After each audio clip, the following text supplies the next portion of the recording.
All right, welcome to the RedState Weekly Briefing. I am your host, Gardner, managing editor of RedState.com. With us this week, as always, we have Thomas LaDuke from FTR Radio. We have Joseph Cunningham from RedState, and we also have Caleb Howe from RedState, Truth Revolt, a whole bunch of places. He writes everywhere. He writes like 30 posts a week. You can't keep up with this guy. He's like a mosquito flying around, getting all the news before you can get to it. But this is the RedState Weekly Briefing. We're going to be covering a multitude of things this weekend. We're going to be talking about the horse race, but that's going to be a little bit later on in the show. Before we get into that, we're going to talk about ISIS advance in Iraq and Obama's crumbling strategy, frankly, in Iraq and Syria.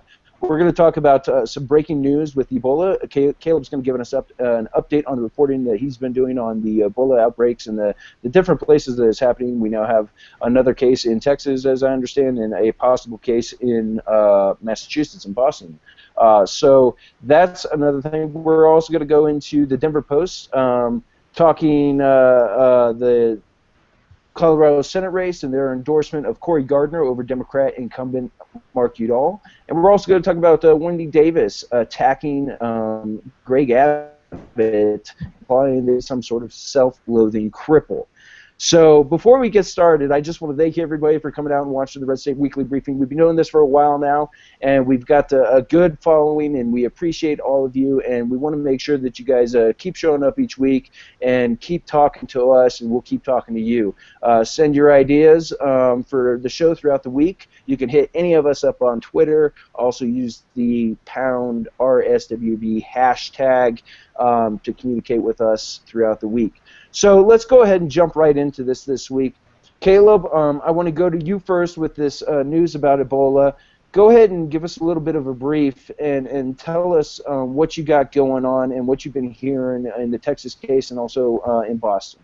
Well, in the Texas case, yesterday, there was a new person diagnosed. It's not getting as much play as when the Spanish nurse contracted Ebola, because she was the first person outside of West Africa to be infected with Ebola, outside of West Africa. This is now the second case worldwide, and it happened right here in the United States, in Texas. A healthcare provider at the hospital who was taking care of the recently deceased Ebola patient, Thomas Duncan, is now positive for Ebola. It was a self-monitoring protocol, checking their own temperatures twice a day. The temperature went up, the symptoms came up, and she had to go to the hospital and tested positive for Ebola. The interesting thing about this is that all protocols, according to the hospital, were followed. Now, the CDC is saying because there's an infection, therefore the protocols must not have been followed. That's their logic. I want people to understand what the CDC is saying.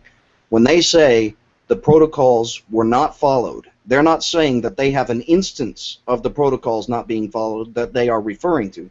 What they are saying is because there was an infection, the only explanation that they have is that the protocols must have not been followed. Let me break in here. This is great because once again, no one in this administration can admit when things are out of their control. So obviously, it's not that things ever got out of their control. It's that the proper procedures must not have been followed. Maybe they just need to admit and stop being arrogant a-holes about this and let people know that people need to watch out. People need to be safe. People need to wash their hands. Well, that's the one thing I don't understand about the way they've been handling this is they're so – everybody has this idea. I think they get it from television and movies that their primary job is to prevent panic. And that's ridiculous. The primary job should be telling people how to avoid getting infected with the disease that's going to make them bleed from their eyes. That should be priority one. In my book, that would be right at the top of the list. Let me read you what the hospital said. I'm just going to read this quick portion here. Late Saturday evening, a preliminary blood test on a caregiver at Texas Health Presbyterian Hospital, Dallas, showed positive for Ebola. The healthcare worker had been under the self-monitoring regimen prescribed by the CDC based on involvement in caring for patient Thomas Eric Duncan during his inpatient care that started September 28. Individuals being monitored required to take their temperature twice daily as a result of that procedure, etc., etc. The caregiver and the family have requested total privacy, so we can't discuss any further details of the situation. The entire process, from the patient's self-monitoring to the admission into isolation, took less than 90 minutes. Again, that is a useless thing to be bragging about. From the time that the person identified themselves as needing to go to the hospital to the time they went into isolation was 90 minutes. That has absolutely, literally no bearing on how long that person was contagious, when symptoms actually started showing. And obviously, it was contracted while that healthcare worker was at the hospital. They say further, we have known that further cases of Ebola are a possibility among those who were in contact with Mr. Duncan before he passed away last week. The system of monitoring, quarantine, and isolation was established to protect those who cared for Mr. Duncan as well as the community at large by identifying any potential Ebola cases as early as possible and getting those individuals into treatment immediately. Finally, we have put the emergency department on diversion until further notice because of limitations in staffed capacity. Yeah. Meaning ambulances are not currently bringing patients to our emergency department. While we are on diversion, we are also using this time to further expand the margin of safety by triple-checking our full compliance with updated CDC guidelines. Now, another interesting point here, the updated CDC guidelines are updated now with protocols that were screwed up in the first case with Thomas Eric Duncan not being admitted. When he wasn't admitted, even though he had 103 fever, he was sent home. We are also continuing to monitor all staff who had some relation to Mr. Duncan's care, even if they are not assumed to be at significant risk of infection. So significant risk of infection is no longer what they are using to determine whether or not a person should be monitored, implying that prior to now they were only interested in monitoring people that were at significant risk. Well, you know, and another thing is that prior to now, we've been told over and over and over and over and over again that it's really, really, really hard to get this. Yeah, and almost impossible for someone taking proper precautions. Right, and I've said from the beginning that this is kind of BS. Number one, humans are dirty creatures. Inherently, we're all dirty. Even though we all shower, we all don't shower. Okay, you know that guy on the bus. He's sitting there, he's picking his nose, he smells like onions. Okay, that's just the reality of what we live in. And when you have a bunch of people like this who go to the emergency room for simple sicknesses, and you have one guy who goes into the emergency room for what he thinks is a simple sickness, and it turns out to be Ebola, you have a huge area of infection. I mean, this stuff about, oh, it's not airborne. Well, you know what? Being able to get it from mucus from a cough, that's not technically airborne. But you know what? If it flies into your face, you're going to say, oh, well, it's not airborne. I can't catch this. But you can. You can. 3 feet away from somebody, if somebody sneezes on you, you can get it. That's well, we had, Aaron, the local news in Dallas is reporting a very different story from what the CDC is saying and what the national news is saying.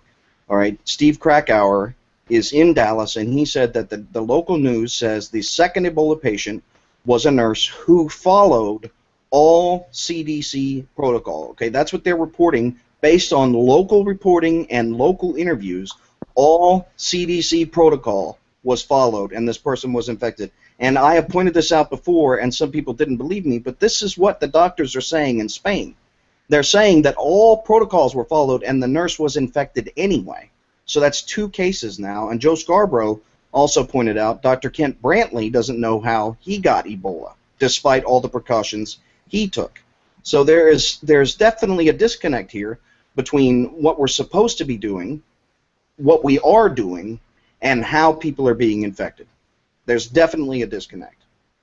Well, I think you're absolutely right, and you know, with this mysterious case that we now possibly have in Boston as well, I have a friend who actually, this is his urgent care clinic, and he can't even go to the hospital now if they needed to because the whole place is on lockdown.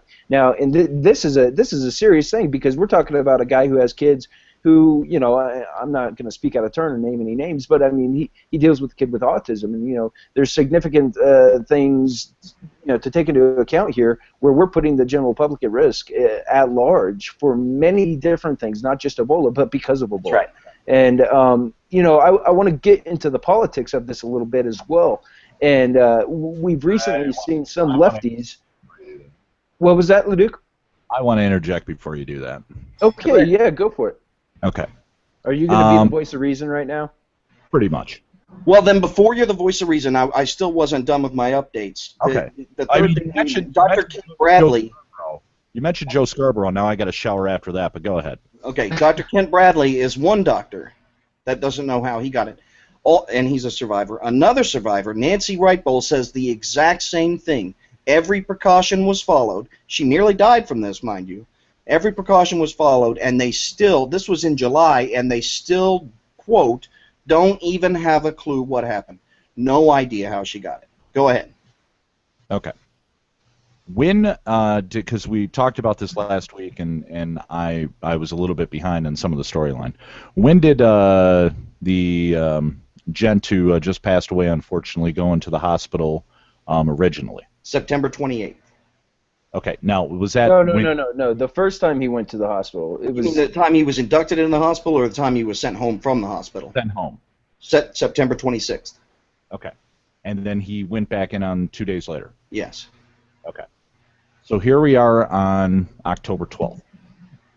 Allegedly, 50 to 60 people who they now have in quarantine came in contact with this individual between the time that he came off that plane and during that time he was admitted to the hospital and released, and then when he was readmitted. That they know of. Okay. How many of those people have come down with Ebola? One. One? Mm-hmm. Who? The case last night. A nurse? Yes. Okay. No. I'm talking about the people that he was out with, family. You remember they evacuated? They don't know yet. It's a 28-day incubation period. There's still time left. So far, nobody. Okay, so we're looking at then another, 7 to 10 days? Somewhere in that range, yeah. Okay, so if your theory's correct, okay, in healthcare workers who very well could say that they were following all the procedures and goofed up in one little area, being when you're in close quarters with somebody and this is contagious, might have messed up, might have done something, and not an error on their part at all in terms of negligence. It's just, hey, like Aaron says, people are dirty. Even professionals don't follow every little thing, dot every I, cross every T. Yeah, but isn't that the problem? Isn't that the problem? Okay, sure, that's a fair point to bring up. But if this is highly contagious, all right, just statistically, we should be seeing, 2 to 5 people out of that 50?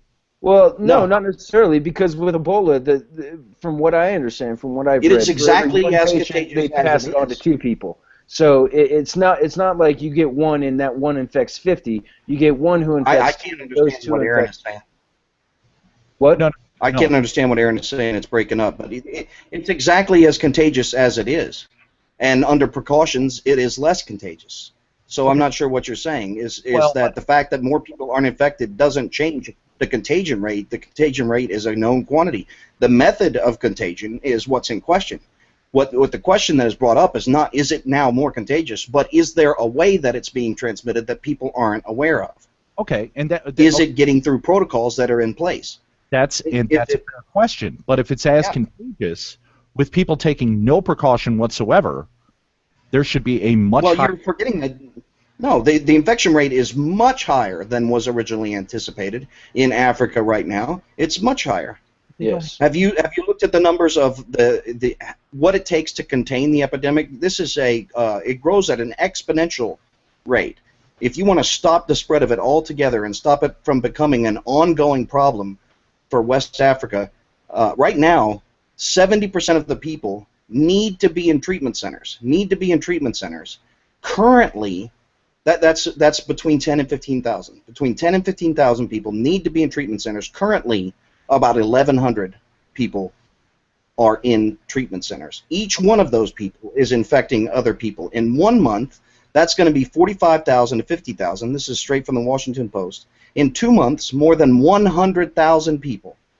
30% of infected people can be monitored at home. Just 18% of infected people are currently being monitored. Then how many out of those 50 should end up with this? And I'm talking technically. That is infected.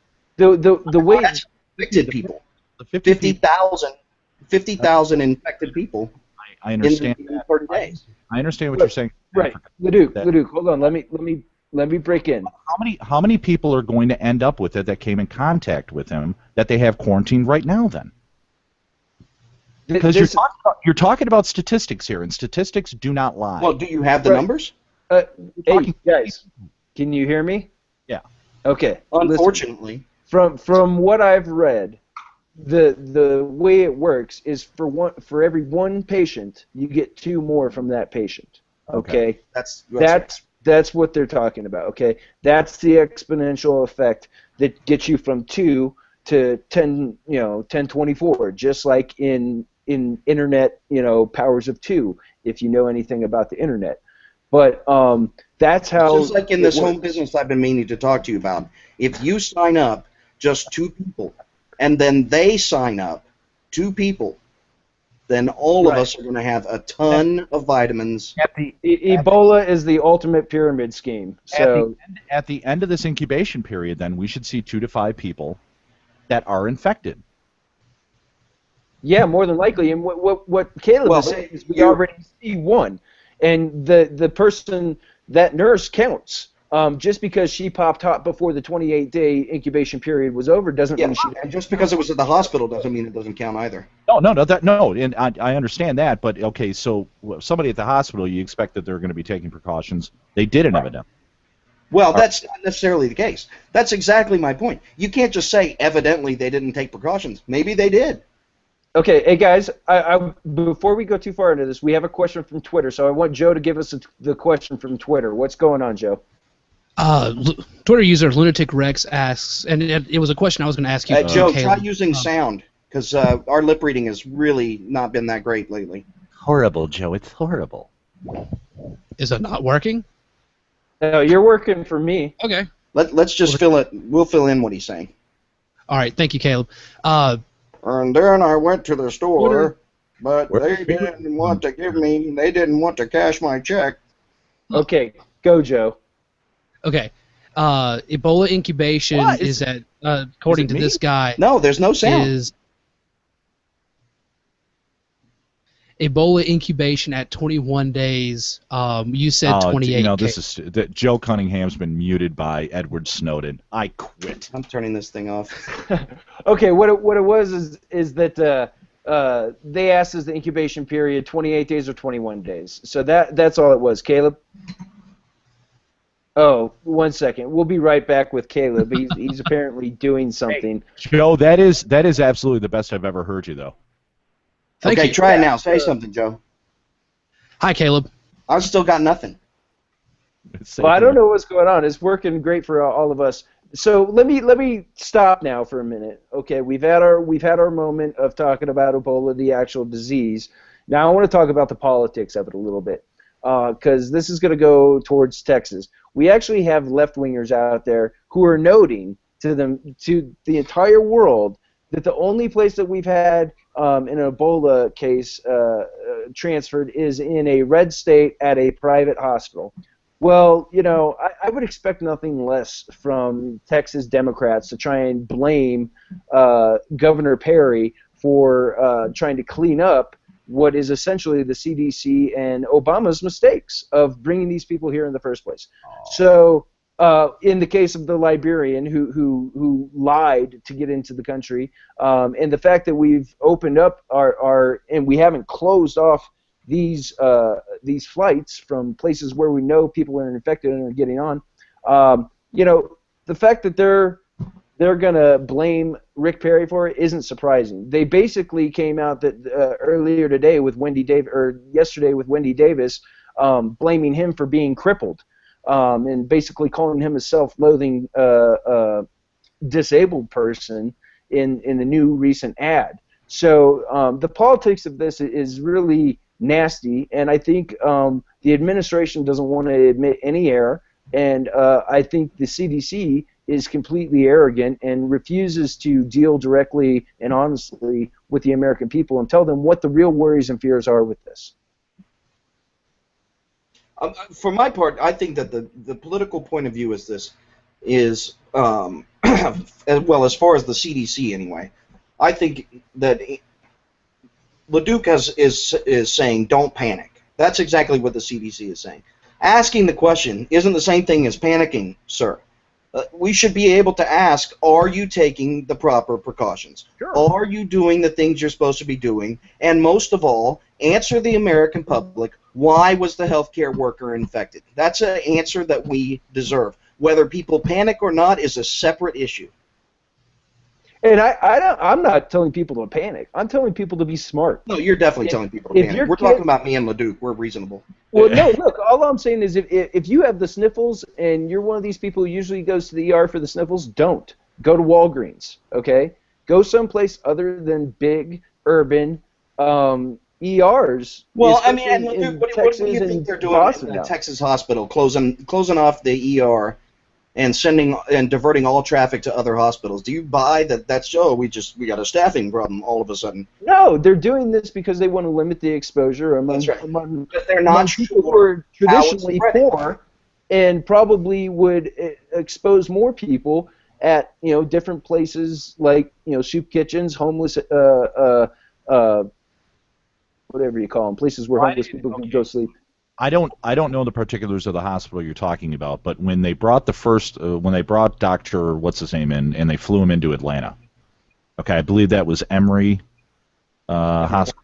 Okay, this was one of the 4 hospitals in the country that had specific training in terms of very infectious diseases. They handled it. The second the nurse came in, went to the same place. They handled it.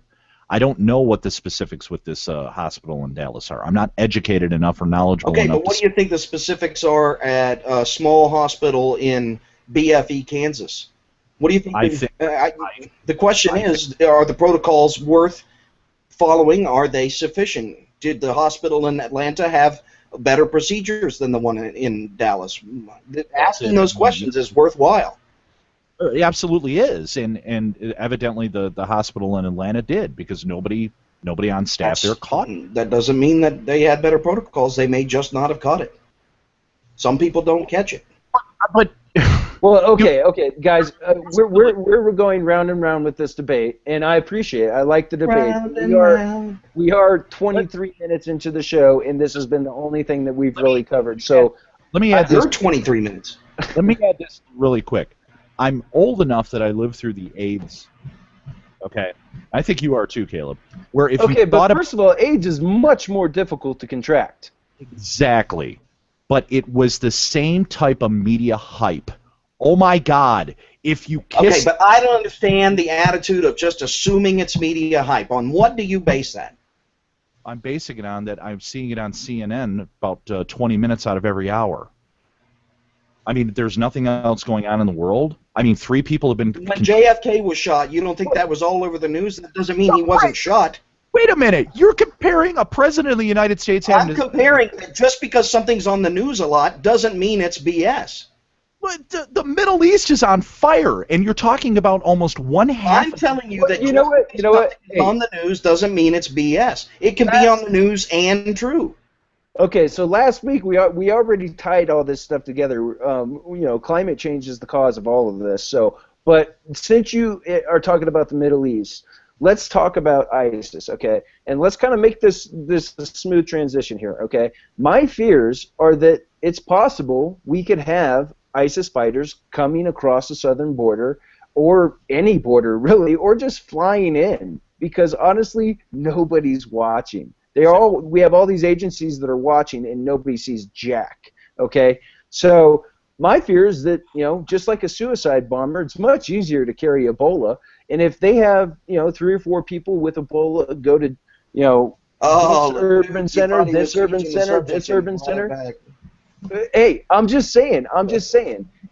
If we've been afraid of biological, chemical, and nuclear weapons for decades.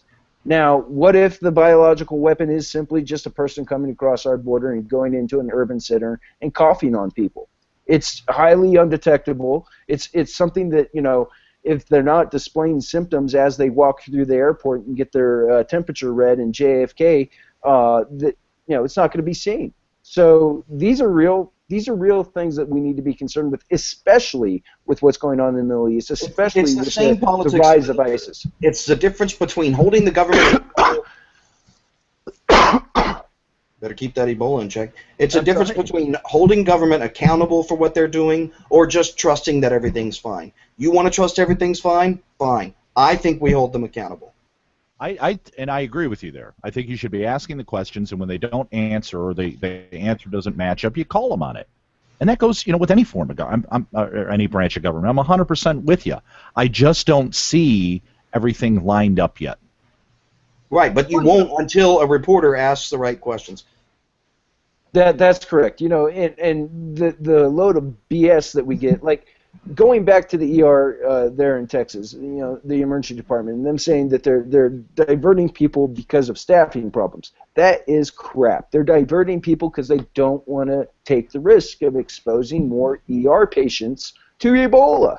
That's why they're doing it. If they were honest about that, everybody could feel a little bit more secure. But the fact that they want to lie and come up with these half-truths about staffing solutions, I mean, it's ridiculous. And that's what makes people panic. Let's put a bow on it. What you're saying, LaDuke, is something that Aaron and I agree with. You're saying in the end, nothing's going to happen. There's not going to be an outbreak in the United States, and they're going to get it contained. And I'm sure that that's true. That's what I think is going to happen. But in the meantime, we're going to have to demand answers for how one person got infected.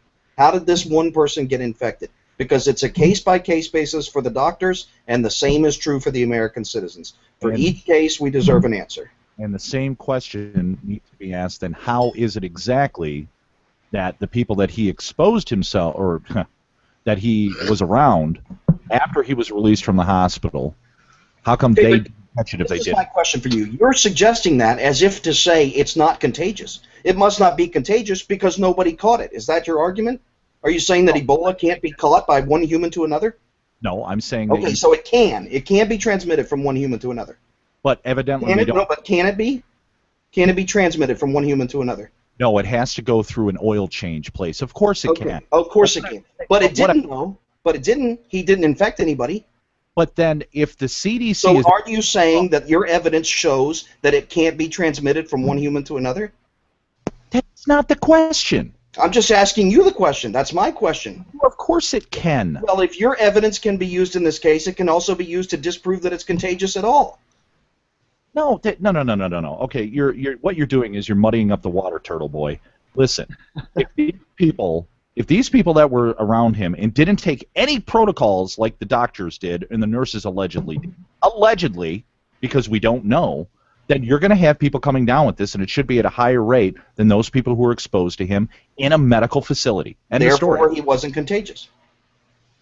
Well, he had to have been contagious if they caught it from him.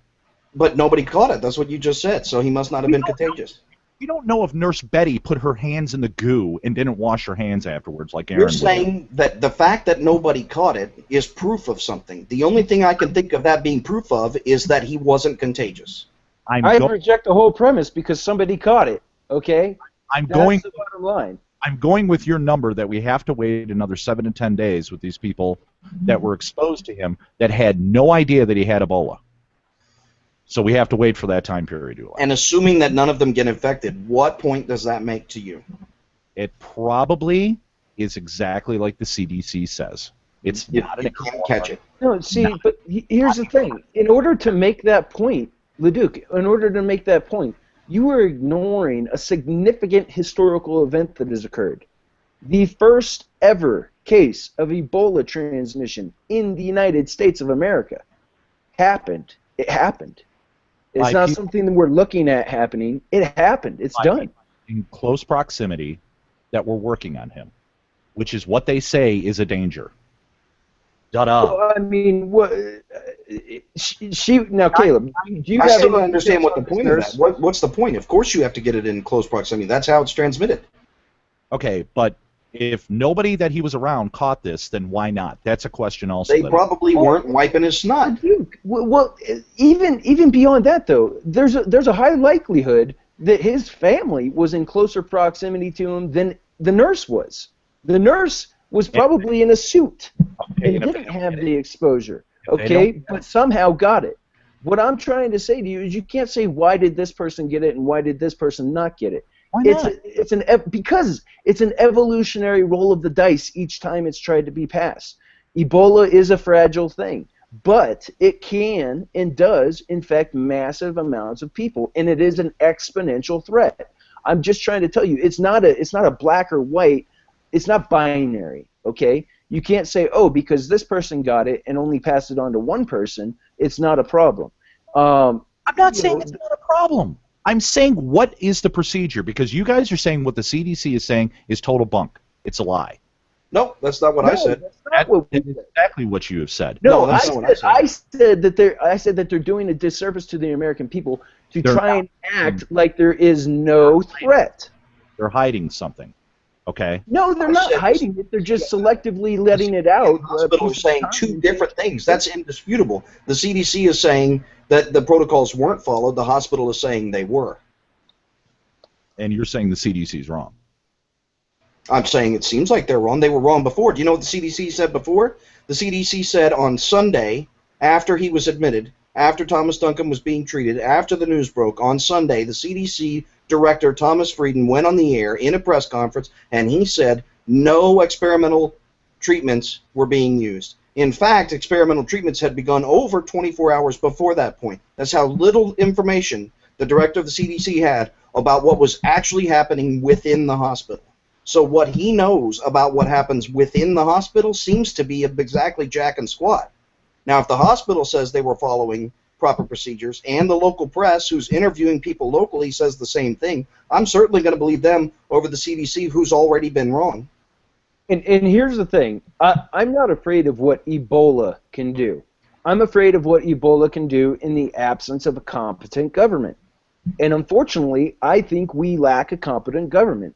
I think our bureaucracies are too big. I think they overlook too many things. And I think they try to keep people calm. The problem, Aaron, is that you and LaDuke are arguing two different points. You're arguing about what can happen, and LaDuke is arguing about what he thinks won't happen. Those are two separate issues. I agree with you that you have to worry about what can happen. I also agree with LaDuke that probably nothing's going to happen. Well, and I do too. More than likely, nothing is going to happen. But what bothers me is the constant, patting of the head and saying, oh, don't worry, nothing is going to happen. Oh, this person here, they got Ebola, don't worry, nothing's going to happen. Nothing. The Jedi wave of the hand that we get from the administration and its bureaucracies pisses me off. And there you have it, folks. Look, you guys are asking legitimate questions, and I think I'm looking at it from the reverse. And I'm saying, okay, well, if this is true, and the CDC is misleading people and they don't know how the transmission happens, then if this guy was in close proximity and nobody shows up with this, okay, that outside of the hospital, why did that happen? I think that's just okay, but you're asking why did it happen, but what you were saying earlier was that was evidence. You're presenting that as evidence. Medically, that is irrelevant. I asked you what the... Medically, it's irrelevant on why somebody didn't get infected. The only thing relevant medically is why somebody does. There are hundreds of billions of dollars spent on why certain people get cancer and others don't. Okay, these are legitimate issues. This is not how you contain an outbreak. Not by investigating 49 people who didn't get infected. You investigate the one who did. Now there'll be a time for those other 49 for doctors and scientists to take their blood and say, oh, these people were exposed in direct proximity. Let's look at their blood and see why they didn't actually get Ebola. But the other thing is if there's no virus inside their blood, they just didn't. It never made contact with a membrane. That's the real scientific. Don't say membrane. You're disgusting. Well, look, it's National Coming Out Day, and I want to note already that LaDuke talked about exposing someone, and then he said that he's looking at this from the reverse. So I don't know what that has to do with anything, but it is National Coming Out Day. Joe, I just thought I'd throw that out there. This is your area of expertise. Well, Joe's in the closet. You can't hear him. Oh, that's right. I forgot. Joe, is your audio gone now? Well, I told you it wasn't I was working. just screwing with Caleb. That was it. Oh, nice. I like that. Okay, so Joe, let's go ahead and transition to you now. And let's run through the horse race politics for the week real quick. There's a couple polls out on the governors with the YouGov, and then we also have this stuff going on in South Dakota, which, well, whatever. And then we got some splashes in Wendy Davis's campaign. Also, Mark Uterus.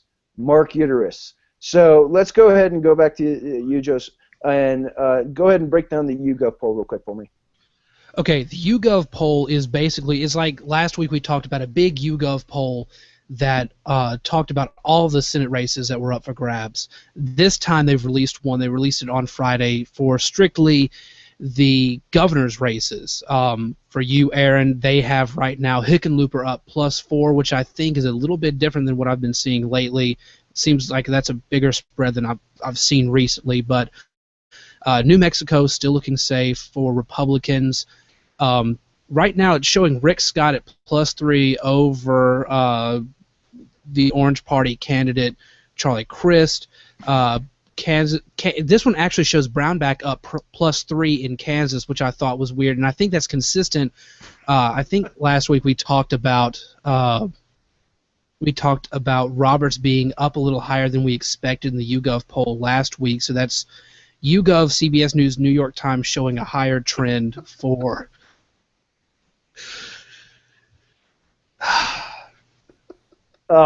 Caleb is making blatantly sexual suggestions with his mouth while Joe is talking, so just so everybody knows why Joe is laughing right now.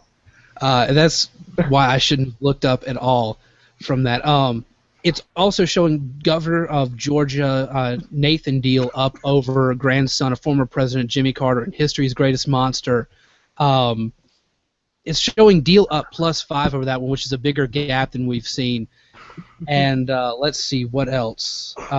Showing Abbott at +14 over Wendy Davis, which I think is I think that's a good place to stop in order to talk about Wendy Davis. Let's talk about Wendy Davis for a minute and why Greg Abbott would be +14 Wendy Davis. So let's see here.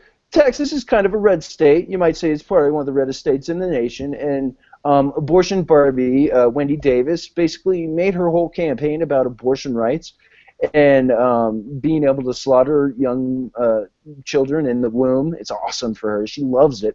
But her campaign just came out and basically called Greg Abbott a self-loathing cripple this weekend. What the hell is going on with that, Joe? Well, let's see. Let's go back. I want to go back to something. Wendy Davis had tried really hard to make her campaign not just about abortion. And then earlier in the week, Cosmopolitan magazine, which is absolutely fantastic for its political commentary, released a big endorsement of Wendy Davis primarily because of her support of abortion and all of that. And it made it very much a women's rights type post. And then earlier this week, with an imploding campaign, we saw an ad that from left to right has been declared probably the dumbest move any campaign could make ever. When you start out a campaign ad by mentioning that your opponent is crippled in any sort of way, whatever the handicap is, and you spend a third of that campaign ad showing an image of a wheelchair. Caleb has the sexiest eyes I have ever seen, and it just stunned me for a second there. Anyway, when a third of your ad is an image of a wheelchair and you make your opponent seem to be a self-hating paraplegic or... It's not good, and even MSNBC it's especially shocking coming from a campaign who tried to make "Stand with Wendy" one of their campaign slogans. It's not enough that Wendy Davis is this huge abortion supporter. The truth is, if she could, she would abort Greg Abbott right now. And if he had been handicapped in the womb, she would have made sure that he never lived if it was up to her. And that's why people aren't going to elect her as governor. That's why she's down by 14 points to Greg Abbott. He's not a soul-sucking harpy such as she. So I think it's pretty clear. What was that? Did you say she's not salsa? No, I said that Abbott is not a soul-sucking harpy like Wendy Davis. Oh. But given how I'm sorry, because I was hungry after listening to Joe's stellar report there. Well, given how you can hear him now too. No, I can't hear him. I was mouth reading. He kept saying something about doing the cha-cha. Okay, well, anyhow, at any rate, back to I'm the done. race. I'm done. Okay, Good night. You're done with your YouGov. But there's some other action that's been happening going on. We got the South Dakota race, which nobody really sees it as anything big, but the left is trying to capture. They got two left-wing candidates running. One is an independent, one is a Democrat. And Daley Koss is now trying to push and do get out the vote efforts for the Democrat, who's a Native American. And basically, the SEC has basically not paid attention to this, and it has only put out some attack ads, and they don't care which one wins there as long as it's not the Republican. Ed Schultz has said it, named it one of the most important races in the country. Right. It could be one of those ones where if we're down to a few seats to make control, it could be one that's important. But also another one that everybody thought 6-7 months ago was in the bag for the Democrats is Colorado. And I want to talk about this a little bit. We've seen the polling change. We've seen it go towards favoring Cory Gardner. This last week, he got pushed to a 1.3 percentage point lead in the RCP average. And he's run a really good campaign, Cory Gardner has. Mark Udall has not. He has spent a summer making his campaign all about the uterus. It got so bad that last week in a debate, the moderator from the Denver Post, which leans left, okay, let's just be honest, it leans left. But the moderator at the debate asked Mark Udall if he hadn't gone too far, and she mentioned that people were calling him Mark Uterus. And that was an absolutely wonderful moment in the debate. But let me tell you a little bit more about what's gone on after that. And if you want to see that moment, you can find it by going to Digitas Daily on YouTube. That's youtube.com/Digitas Daily. We have it up. Yes. Always go to Digitas Daily for all your video needs. You should know that. I just reiterate that for you. But this week, also, the Denver Post came out and actually endorsed Cory Gardner. And this was huge because they had already come out and endorsed John Hickenlooper for the governor's race, and John Hickenlooper is, of course, a Democrat. So they got a split ticket of their endorsement between the Senate race and the governor's race. But the other interesting thing is how they went about endorsing Cory Gardner. They absolutely lambasted Mark Udall. They went in there and they called his campaign obnoxious. They said that they had an obnoxious single focus, and it wasn't meant to inspire Coloradans, but to make them afraid. And, I've been saying this for a long time, that the war on women here in Colorado is nothing more than fear-mongering at its best from the Democrats. Unfortunately, people have had it. After 2010 and 2012, people don't want to hear it anymore. I told everyone I knew that people weren't going to want to hear it anymore in Colorado. Very few people believe me, but I think it's proven to be true. The over-the-counter birth control issue that Cory Gardner has championed has really managed to neutralize the war on women issue here. And honestly, the left wing, they went over the line. They went too far. They made it a joke. And they're being mocked for it now, which I think is appropriate. So I think we could probably call the race for Cory Gardner, barring any crazy last-minute developments. But the one thing people should look out for, if there is a swing and you see Gardner go down, look at the Hispanic vote, not the female vote, because that's going to be the true driver in this race. So I just wanted to give you that update on that, and we're going to go ahead and wrap back around here to Caleb for a second, actually, because I want to talk to you about another story from our administration this week that just shows once again how horrible they are, and that's the hookers story. So Caleb, unmute yourself and talk to me about hookers in this administration.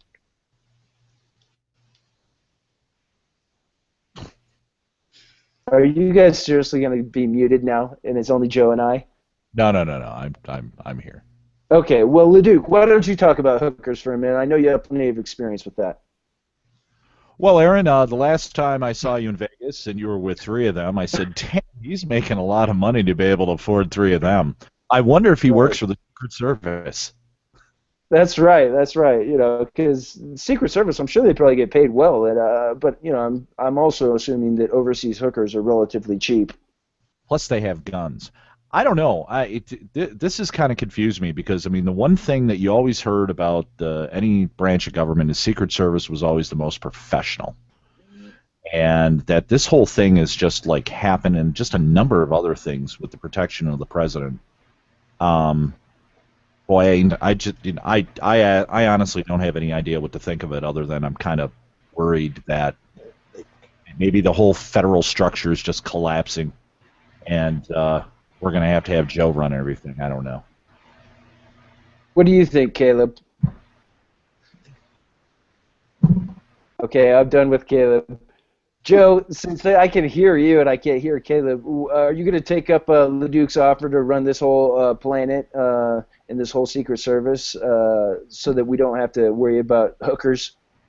If elected president in whatever year I decide to run, because I hate myself and everything, if elected president, I will make sure that the White House, its aides, and the Secret Service all pay equal amounts to male and female hookers. Yeah, well, you know, that is crucial. If we are going to have the Secret Service agents out there getting hookers, we do want to make sure that they're paying male and female hookers the same wage for the same labor. You know, whatever labor that may be. You remember the movie Air Force One? You know, no, never heard of it. Okay. The one Secret Service agent basically goes turncoat and allows those guys on the plane coming back from Russia, and they hijack Air Force One and everything. It's kind of like that times 10, it seems like right now. That they're just getting so sloppy. You just never... If you had to pick one agency, the Secret Service, I mean, they're the best of the best. And well, quite frankly, this is you know, this is all, you know, Rome again. I mean, you know, Brutus would have never been able to get into Caesar if it weren't for hookers. That's all I'm saying. At two, Aaron Gardner. Naked on the beach last week. Oh, I heard that. Caleb finally said something out loud, and it was naked on a beach last week. Is that the only part that came through? Yes, that was the only thing we heard. Jeez, that was a complicated story. Well,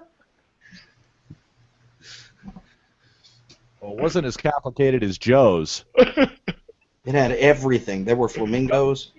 Yeah, and Legos. Joe's was epic.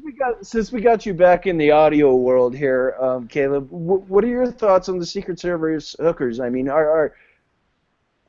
it just goes I'm not sure they deserve to get laid. I mean, honestly, the White House is getting shot at, and these guys are out getting hookers. I think the story here is the media. The absolute falling down on the job that when this came up in 2012, and Jay Carney stood in the White House press briefing and said there's nothing to see here, they were all like, oh, well, that's good. Well, let's move on then. Well, that's true. I mean, that out. Good job. He's had his sycophantic media for his whole presidency up until maybe I guess maybe the last 7 months. I would say he's lost that a little bit, but he has. They've protected him. Well, I'd say the media has protected him more so than the Secret Service has, even. Well, I heard some jerk, Mark Levine, not Mark Levin, but Mark Levine, who is apparently some left-wing radio host trying to trade on his one-off name, was on Fox this morning, and he was like, it doesn't even matter because the guy was on his own time, and it's legal in that country, so what's the big deal? And they're like, you know, it matters that Jay Carney said nothing happened. That matters. It's just like Bill Clinton. It's not a crime till you say it didn't happen. The lie is the crime. Mm-hmm. The cover-up is the sort of... Get off my phone, Caleb! Never. No, but I mean, you're right. You're right. This whole thing is...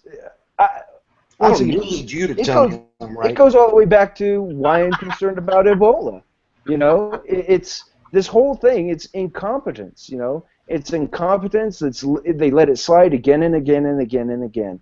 And, you know, whether it's a diversity hire who got put up there and they didn't want to mess with the diversity hire after that, I don't know. But every single thing that's happening right now, and you know what, we haven't even really talked about ISIS yet. So we got 9 minutes left on the clock. Let's talk about ISIS for a minute and talk about the incompetence of this administration in everything that they do and everything. I believe Joe said that his main concern with ISIS is that they do not provide equal pay for equal work. Right, that's a big issue with ISIS. Not to mention their health care plan leaves something to be desired. Also, right, he was their health care plan pretty much is a scimitar to the back of the neck. So that's pretty much all Joe they was got. a little confused when everyone was talking ISIS. He thought they were talking icing, and he got really excited.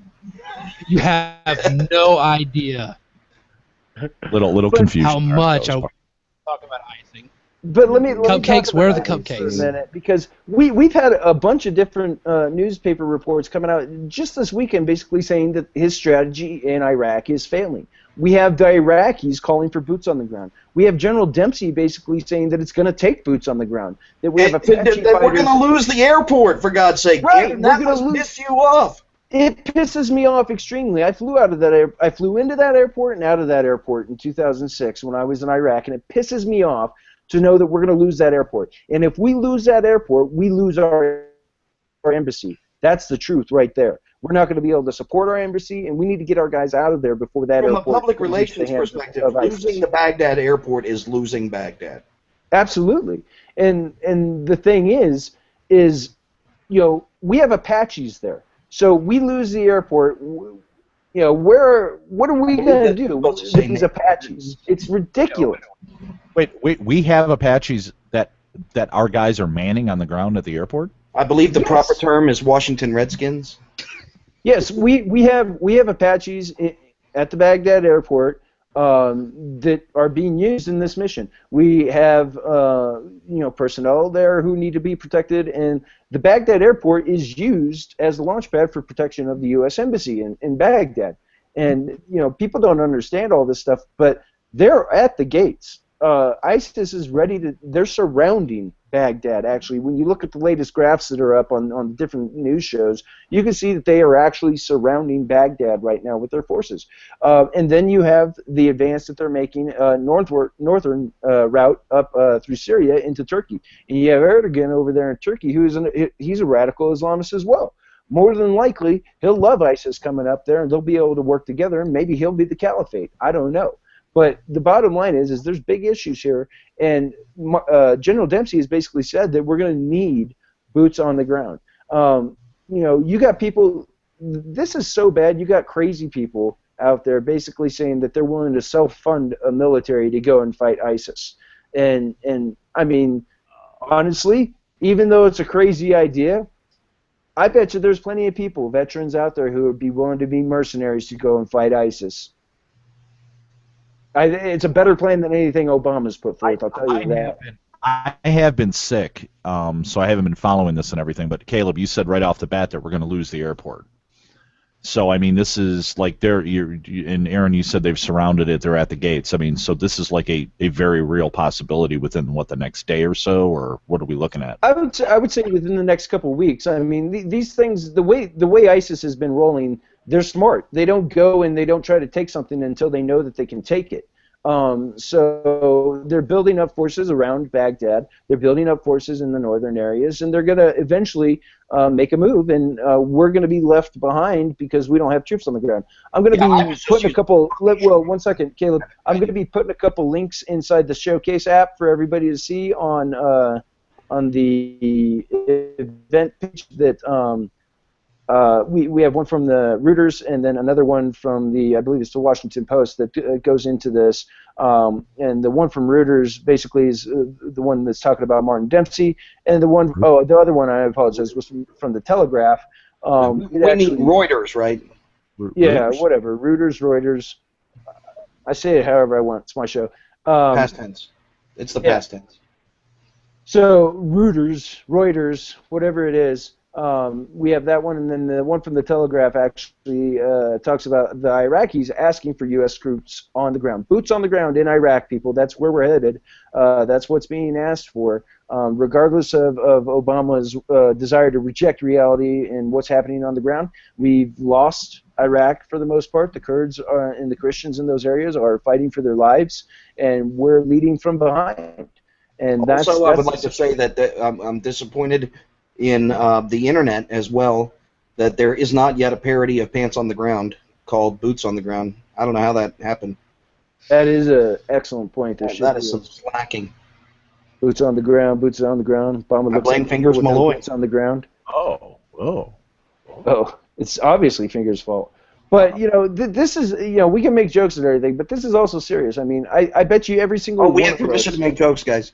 Yeah, you have permission. I bet you every single one of us has some friend who at one point was serving in the Iraq War. And tangentially, we all probably know someone who lost their lives there. Myself, the person who replaced me in the military, lost his life in Iraq in a roadside bomb.